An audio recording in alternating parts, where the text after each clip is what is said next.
আসসালামু আলাইকুম। অনুষ্ঠানের নাম তারকা কথন।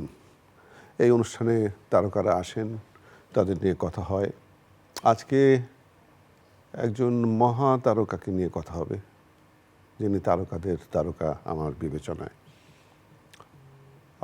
কথা হবে তার প্রসঙ্গে, কারণ তার এখানে আসবার আর সুযোগ হবে না। তিনি আজকে সকাল 8:30টায় এই পৃথিবী ছেড়ে চলে গেছেন। খুবই দুঃখজনক ঘটনা, কারণ আমার মনে হয় যে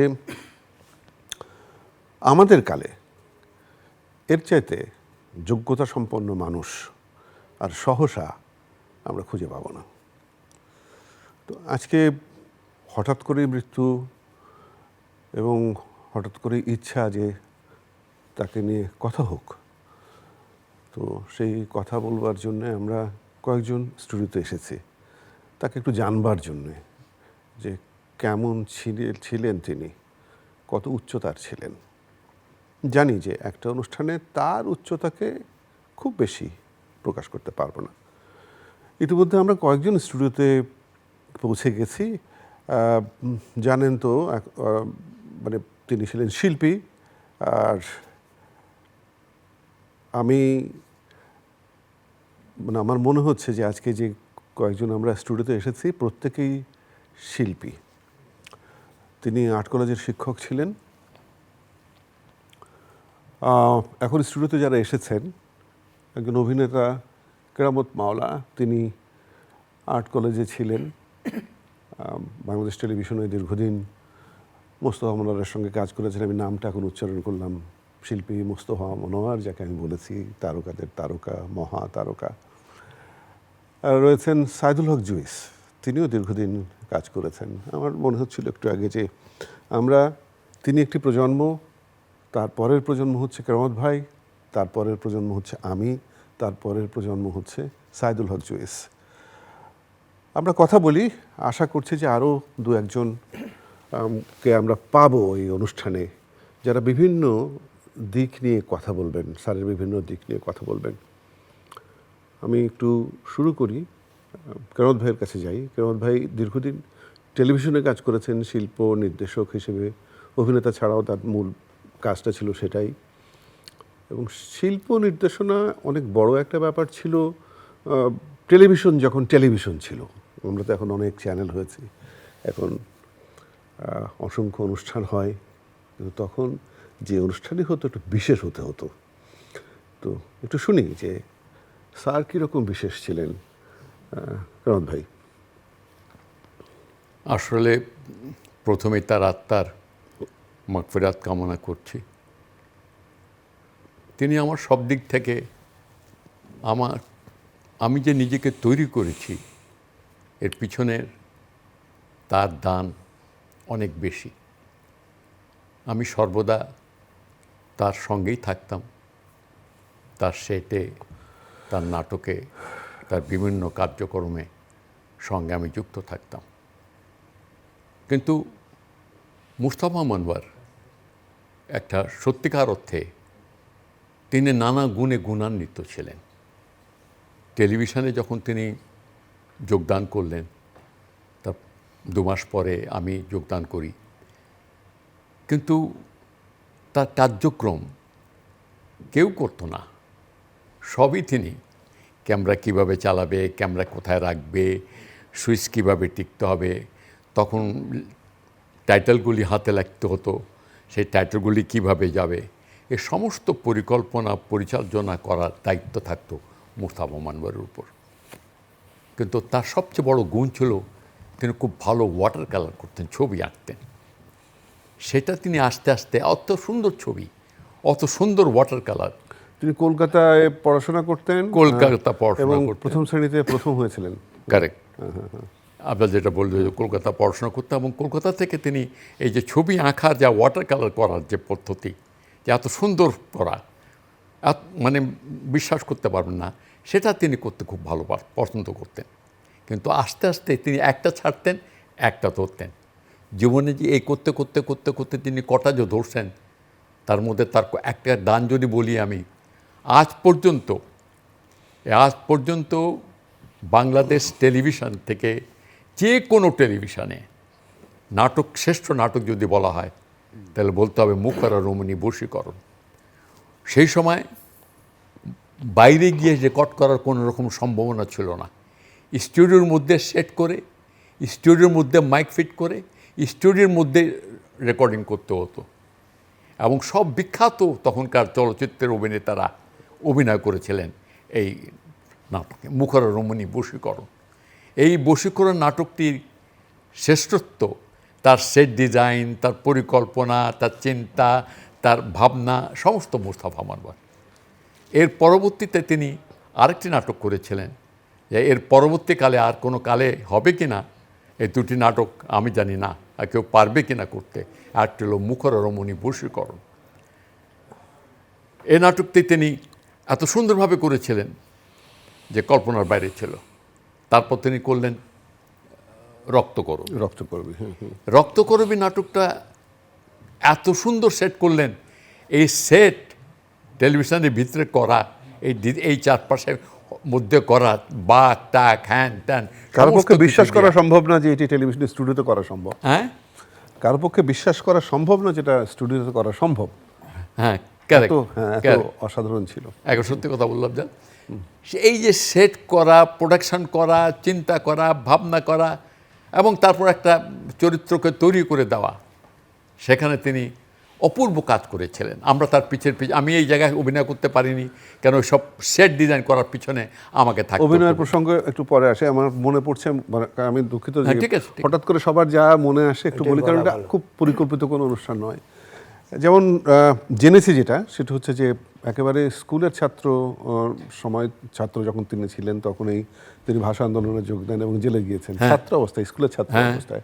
আবার মুক্তিযুদ্ধের সময় তিনি অসাধারণ লাগে শুনতে যে মুক্তিযুদ্ধটা তো আসলে আমরা নানাভাবে ব্যাখ্যা করতে পারিনি মানুষের কাছে। মানে আমার কাছে খুব অদ্ভুত লাগে যে একজন মানুষ, একজন শিল্পী বিবেচনা করেছেন তার যুদ্ধটা হচ্ছে যে শরণার্থী শিবিরে যে শিশুদের মলিন মুখ, সেই মুখে হাসি ফোটাতে হবে। সেজন্যে তিনি পুতুল নাচ শুরু করলেন। সহজ পুতুল একটু যদি শুনি, সহজ পুতুল সম্পর্কে একটু শুনি। এটা হাতে দিয়ে ছোট আকারে বানানো সম্ভব, মানে অত কষ্টকর না বানানো। ওটা দিয়ে আগুন জ্বালিয়ে ওর মধ্যে অভিনয় করিয়েছে এবং শিশুদের মুখে হাসি ফুটিয়েছিলেন। দেখলে ওই ক্লিপগুলো দেখলে মানে চোখে জল আসতেই হয়। মানে আমি আমার শুরুতে ভূমিকাতে বলেছি একটা বিষয়, যে এরকম মানুষ মানে আর আগামী 100 বছরে আর আসবে কিনা সন্দেহ। কেন বলেছি, আমার একটা যুক্তি আছে, সেটি হচ্ছে যেদিকে তাকাই, যে ক্ষেত্রের দিকে তাকাই, মনে হয় কি যে প্রত্যেকটা ক্ষেত্রে এরকম সাফল্য আনা কোন মানুষের পক্ষে সম্ভব। তিনি ছবি আঁকতে গেছেন, ছবি আঁকে প্রথম শ্রেণীতে প্রথম হয়েছেন, ওটা ওয়াটার কালারের গোল্ড মেডেলিস্ট ছিলেন, মানে সর্বভারতীয়। একটু বলি, সেই ওয়াটার কালারটা উনি যেটা করছেন কলকাতায় যে ট্রেডিশনাল ওয়াটার কালার হতো এক সময়, সেটার থেকে কিনে উনি বের হয়ে এসে করছেন একটু। যেই ওয়াটার কালারটা ওখানকার ধরনটা টোটালি কিন্তু ওখানে যেটা চলছে সেটা না, তার থেকে আলাদা। এবং সেইটা সে কিন্তু ঢাকাও নিয়ে এসছেন। এবং ঢাকায় যারা ওয়াটার কালার শুরু করছে, যারা এখানকার শিল্পী, ওয়াটার কালার বেস শিল্পী যারা, তারা কিন্তু মোস্তফা মনোয়ারের অবদান।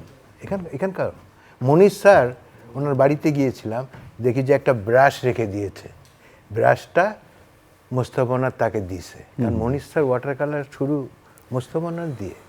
তো মোস্তফা মনোয়ারের প্রতি মনির স্যারের এই শ্রদ্ধাটাও আছে, উনি একটা ব্রাশ রেখে দিচ্ছে প্রজন্ম থেকে ওইটা বলি ওয়াটার কালারটা অন্য ওয়াটার কালার।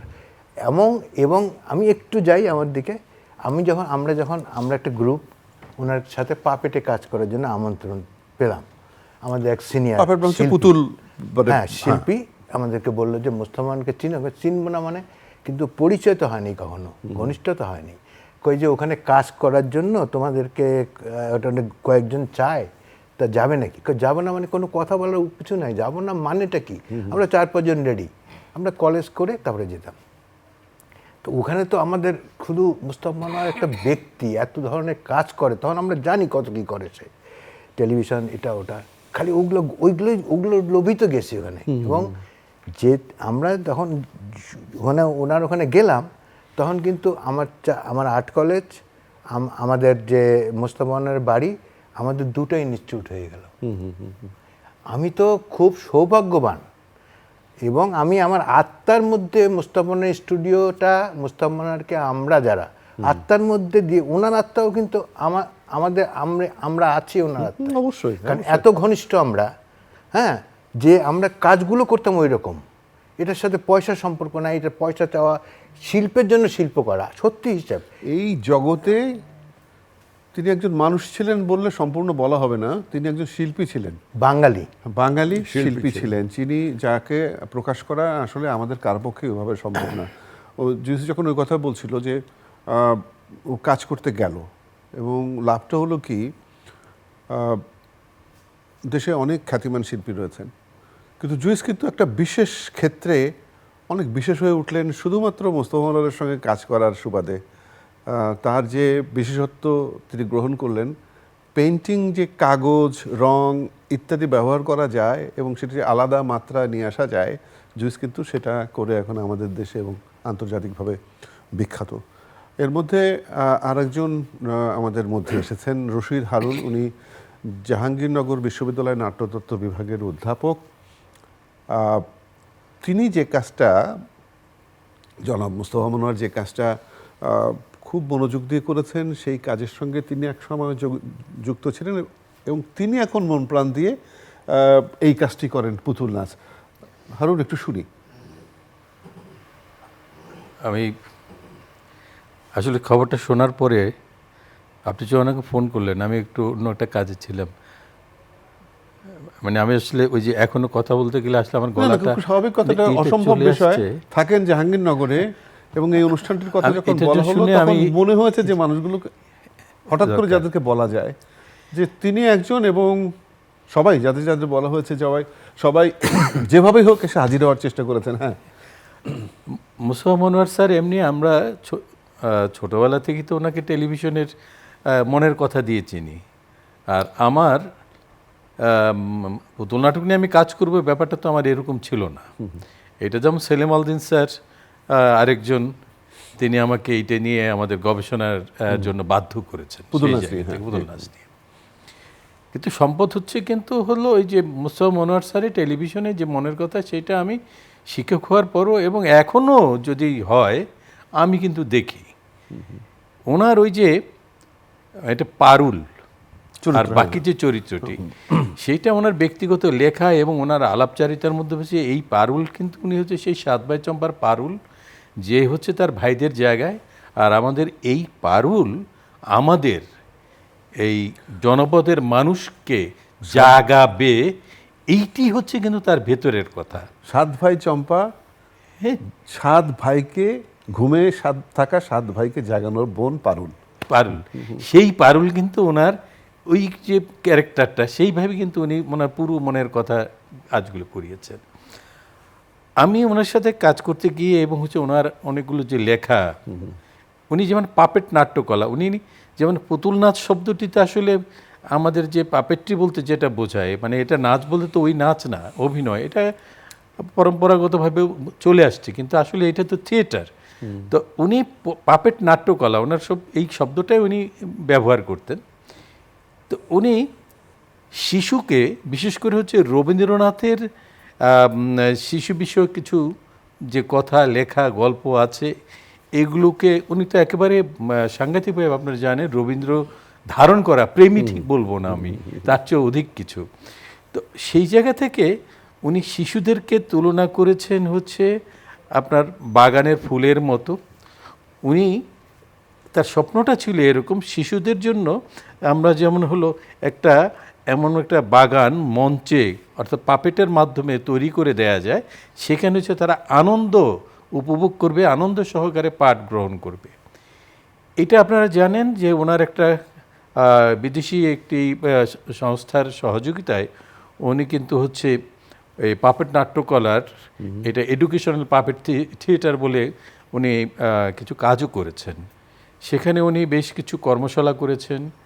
উনি বলতে গেলে ও বিধি সংস্থা সেটা তারা অর্থায়ন করেছেন, কিন্তু সম্পূর্ণটা নিজের উদ্যোগে উনি পিটিআই স্কুলে, প্রাইমারি স্কুলদের শিক্ষকদের কিন্তু পাপেট দিয়ে আপনার শিশুদের ক্লাসে পড়ানোর সেই কাজটি করানোর জন্য করেছেন। পাশাপাশি পাপেটের কিন্তু অনেকের বিভিন্ন কোর্স, যেমন আমরা হুমায়ুন ফরিদিও কিন্তু ওনার এই পাপেটের 1 বছরের কোর্স কিন্তু করেছেন। এরকম অনেক অভিনেতা আছেন যারা কাজটি করেছেন। ওনার মূল বিষয়টি ছিল ওইটি যে শিশুর যে সরলতাটা আছে, সেই সরলতাটা হলো পাপেটের মধ্য দিয়ে যত সহজে মানুষের কাছে পৌঁছানো যাবে, সেটা শিক্ষা তো বটেই, কিন্তু আমাদের যে যাপিত জীবনের সকল কিছুই এটি যত সহজে পাপেটের মাধ্যমে উপস্থাপন করা যায়। তো আমি এই বইটি নিয়ে এসেছি কারণ হচ্ছে যে এর মধ্যে বিরাট একটা অংশ হচ্ছে স্যারের কাজ, স্যারের যে কর্ম, সেই বিষয়গুলো আছে সবগুলোতে মনে নেই। তো আমাদের একটা খুব দুর্ভাগ্য, আমি এইটা স্যার যেখানে যেখানে যাদেরকে দিয়ে উনি ইয়ে করিয়েছেন, অনুশীলন করে প্র্যাকটিস করেছিলেন, সেই স্কুলগুলোতে আমি গিয়েছিলাম, সেই টিচারদের সাথে তারা ব্যবহার করছে কিনা, সেই এই যে উত্তরায়, তারপরে হচ্ছে আমাদের এই যে ইয়েতে আমি ঢাকার এই দিকে হয়তো ভুলে যাবো, একটু ওই প্রসঙ্গটা পেয়েছি বলে আমি একটু কথা বলি যে স্যার যে সমস্ত বিষয়ে কাজ করেছেন, 3 জন এখানে উপস্থিত আছেন, আমি কয়েকটি বিষয় মনে পড়ছে, যদি কোনোটা বাকি থেকে যায় আপনারা বলবেন। যেমন একটা বিষয় হচ্ছে যে আমরা প্রথমে জানছি যে একটা মানুষ ছাত্র থাকতে, মানে স্কুলের ছাত্র থাকা অবস্থায় আন্দোলন করেছেন, ছবি আঁকার জন্য জেলে গিয়েছেন। তারপরে আমরা দেখতে পাই যে ভাষা আন্দোলনে তারপরে আমরা দেখতে পাই যে স্বাধীনতার সময় তিনি বাচ্চাদের মুখে হাসি ফোটানোর জন্য হ্যান্ড পাপেট ব্যবহার করেছেন। এর আগে কিন্তু ভাষা আন্দোলনের কাজ তিনি ভাষা আন্দোলনে অনেক বড় কাজ করে গেছেন। হ্যাঁ, তিনি তারপরে শহীদ মিনারের যে গোল সূর্যটা তার তৈরি, ওটা তো পরবর্তী, কিন্তু ওর পাশে রাস্তা ওয়ালে যে ছবি আঁকা, এটা মুস্তাফা মনোয়ার দান। তারপরে নতুন কুড়ি, টেলিভিশনের নতুন কুড়ি, বিরাট অবদান। মানে ভাবা যায় না যে অনুষ্ঠান, মানে একটা মানুষের ভাবনার ব্যাপ্তিটা ব্যক্তি কোথাও থামেনি না। যেমন আমি একটা অন্য বিষয় বলি, সেটা হচ্ছে আমার ছাত্র জীবন শেষ হয়েছে। জুইস যখন বলছিল তার কাজের অভিজ্ঞতার কথা, তখন আমার মনে পড়েছে এটা। আমার ছাত্র জীবন শেষ হয়েছে, আমার মনে হয়েছে কি যে রোড শো হয়, ট্রাকের উপরে যে সাজানো থাকে ট্রাক, তো এইটা আমার করতে ইচ্ছে হয়েছে, কিন্তু আমাকে একজন পরামর্শ দিয়েছে এটা করতে হলে ওনার কাছে যাও, উনি বুঝিয়ে দেবেন। উনি করছেন, তখন থাকেন উনি সেন্ট্রাল রোডে, আমি গেছি, যাওয়ার পরে উনি শুনলেন, পান চিবাচ্ছেন, শুনে উনি কথাটা ধরলেন কিনা আমি বুঝতে পারলাম না, উনি ঘর থেকে উঠে গেলেন। উঠে যে ফেরত এসে বললেন, তুমি কি সোয়ান লেক শুনেছো? উনি শুনেছেন আমি আর্ট কলেজের ছাত্র, আমি এই কাজটা করতে চাই। আমি তাকে বললাম যে রোড শো ট্রাক ডেকোরেট করবো, সেই জন্য আমাকে একটু কীভাবে স্ট্রাকচারালি করা যায় আমাকে একটু বুঝিয়ে দেন। আর উনি সেটা শুনে ঘরের ভেতরে চলে গেলেন, ফেরত এসে বলছেন সোয়ান লেক শুনেছো? তা আমি হা করে তাকিয়ে আছি, শোনো বলে উনি আসলে চালিয়ে দিয়ে এসেছেন গ্রামোফোনে সোয়ান লেক, এবং ওটা চালানো শুরু হয়েছে। উনি চোখ বন্ধ করলেন এবং তারপর উনি আমাকে বোঝাচ্ছেন, অভিনয় করো, দেখো মিউজিকে অভিনেতা, ওই যে একটা চরিত্র ঢুকলো।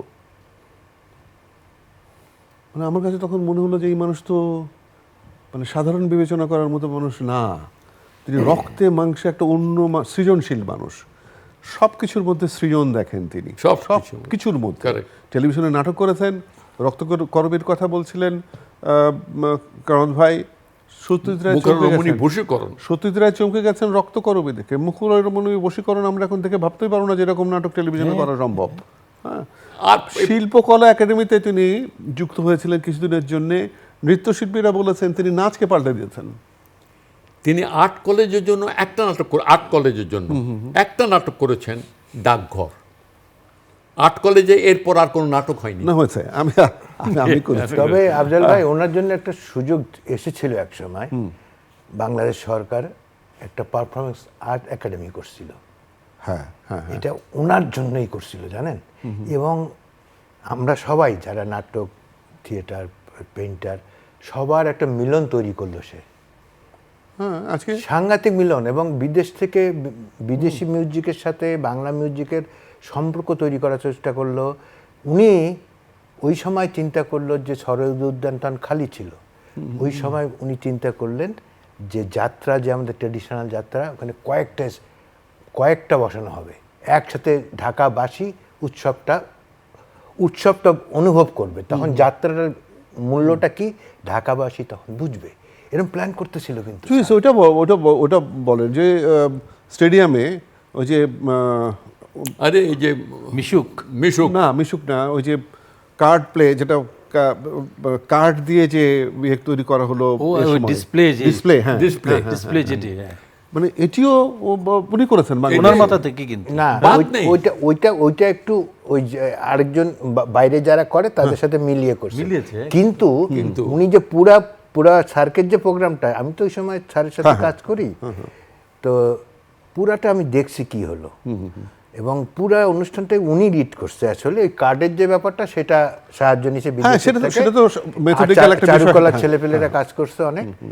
আর মাপেট যেগুলো ছিল, তারপরে যে বাঙালি ব্যাপারটা, এইটা স্যারের, এই যে বাঙালি, তুমি আসলে শ্রেষ্ঠ বাঙালির মধ্যে একজন হতে পারে হয়তো, নিশ্চয়ই, কিন্তু উনি যে ওই যে বাউলদের একটা বিশাল স্টেডিয়ামের মধ্যে এত বাউল একসাথে মুভ করলো, যে অপূর্ব। মানে এই জিনিসগুলোই তো মানুষকে মনে রেখে দেবে। হ্যাঁ, আমাদের কিন্তু আমরা এই টুকরো টুকরো আলোচনা করতে পারবো, কিন্তু এই মানুষকে বিশ্লেষণ করা, ব্যাখ্যা করা সত্যি অসম্ভব একটা বিষয়।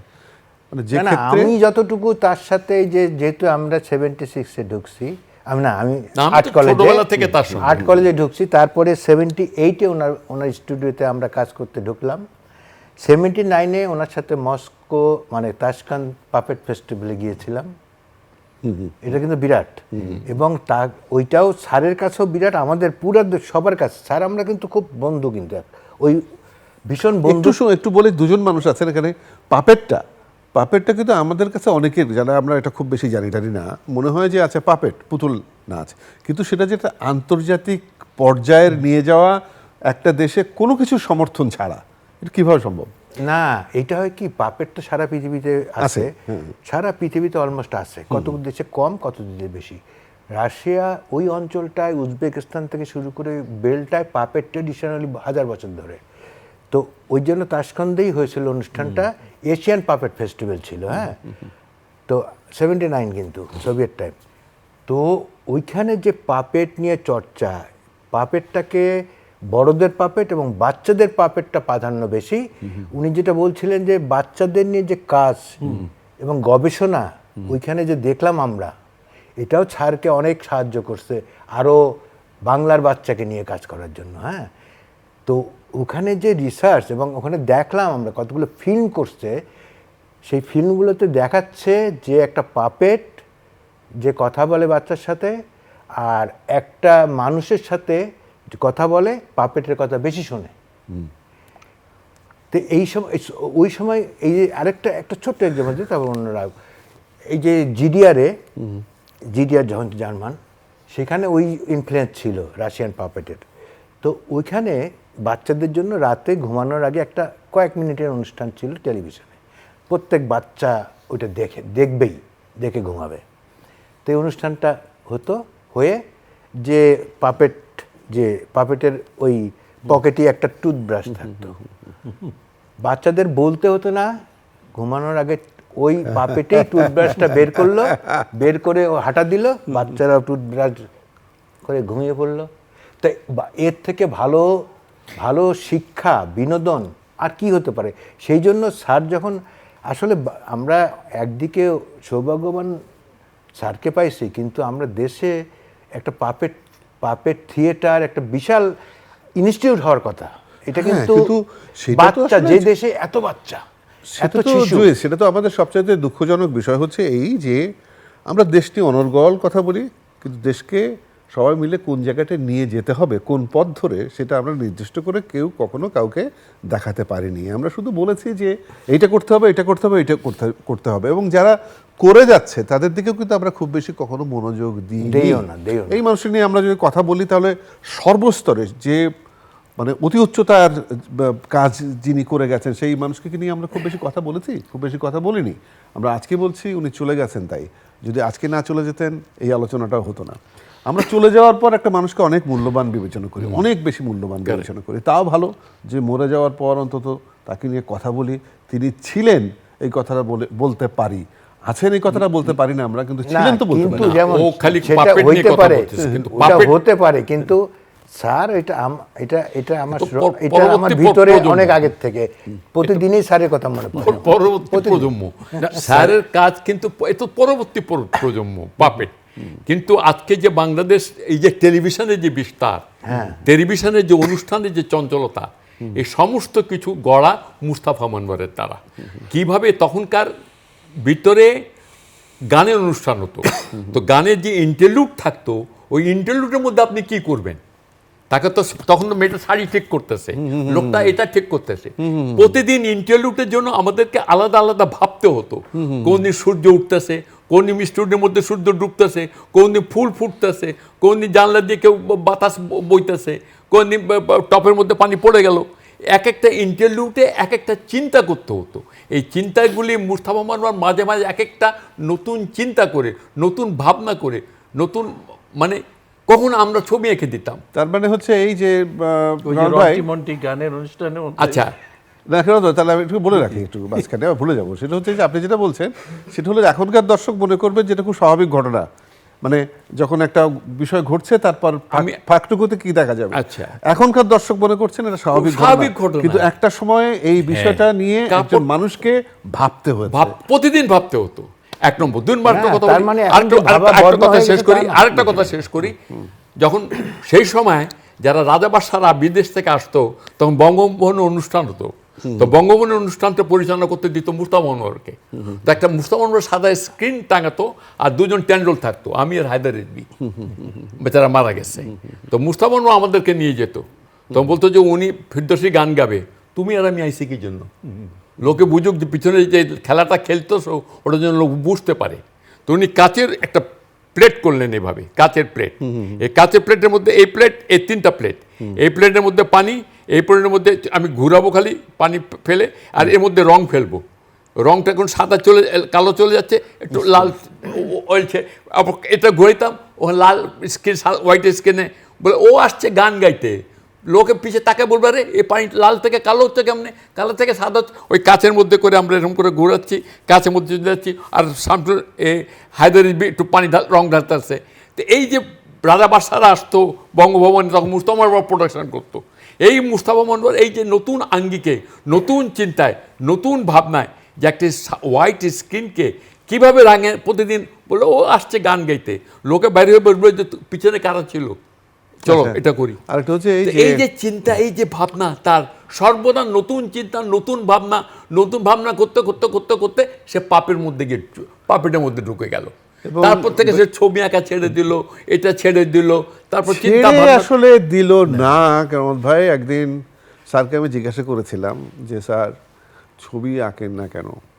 উনি বলেছিলেন হাসতে হাসতে যে তোমরা মনে করো যে একটা কাগজ বা একটা ক্যানভাসে রং তুলে নিয়ে আঁকাটাই হচ্ছে ছবি আঁকা।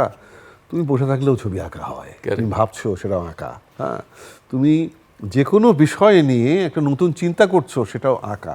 তোমার যে সৌন্দর্য বোধ, তোমার যে সৃজনশীলতা, তুমি জীবনের প্রতিটি ক্ষেত্রে ওইটা মানে রোপণ করো, মানে সেই মানে ওই বিস্তারটা হোক, ওইটাই হচ্ছে শিল্পীর কাজ।